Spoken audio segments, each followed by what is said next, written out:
Et c'est encore la minute du symbiocrate. Et la question qu'on m'a posée cette semaine, c'est est-ce que la symbiose et la méthode symbiocratie va permettre de faire évoluer les niveaux de conscience?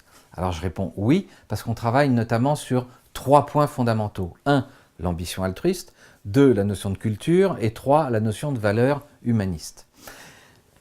Dans cette évolution des consciences, elle s'opère déjà grâce à plusieurs choses. Grâce à l'austérité. Vous allez me dire, je suis un peu cynique, mais non, c'est vrai, parce que grâce à l'austérité, on apprend à vivre avec moins, on apprend à dépenser moins, et on se rend compte qu'on ne vit pas plus mal. Par contre, on apprend à se rapprocher des autres, comme par exemple des gens que j'ai rencontrés qui habitent en haut d'une montagne, ils sont 5 ou 6 chalets, et il y en a un dont la déneigeuse est tombée en panne. Alors il est allé voir ses voisins, il a dit, plutôt que d'avoir une déneigeuse chacun, est-ce qu'on n'en achèterait pas une super costaud qu'on pourrait se prêter à tour de rôle les jours où il y a de la neige? Et voilà ce qui est en train de se passer grâce à ce phénomène de symbiose. Il y a un niveau de conscience qui est en train de s'ouvrir. Donc les gens ne vont pas consommer plus, ils vont consommer mieux. Et ils vont consommer grâce aux liens.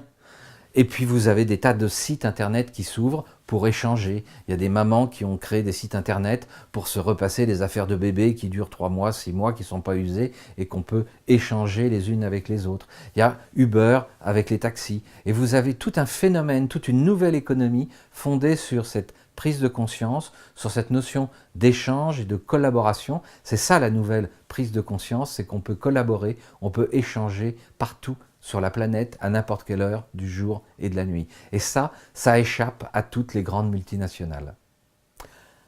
Voilà à quoi ça sert le phénomène de la symbiose, voilà à quoi ça sert de raisonner en symbiose à longueur de journée et à longueur d'année, ou de repenser son entreprise, repenser sa planification stratégique en raisonnant en disant « si j'intégrais l'ambition altruiste, comment je vais faire évoluer la culture de mes employés pour qu'on arrive dans une dimension d'ambition altruiste? Comment je fais renaître vraiment les valeurs humanistes pour rayonner sur mon marché? » Toutes ces questions-là, il y a des tas de gens qui sont en train de le faire. Ils le font complètement intuitivement parfois, mais c'est tout un exercice qui permet de redonner une nouvelle dimension à l'entreprise face au nouveau monde qui est en train de naître. C'est un monde, comme je l'ai déjà dit, qui est en train de complètement se métamorphoser. À bientôt.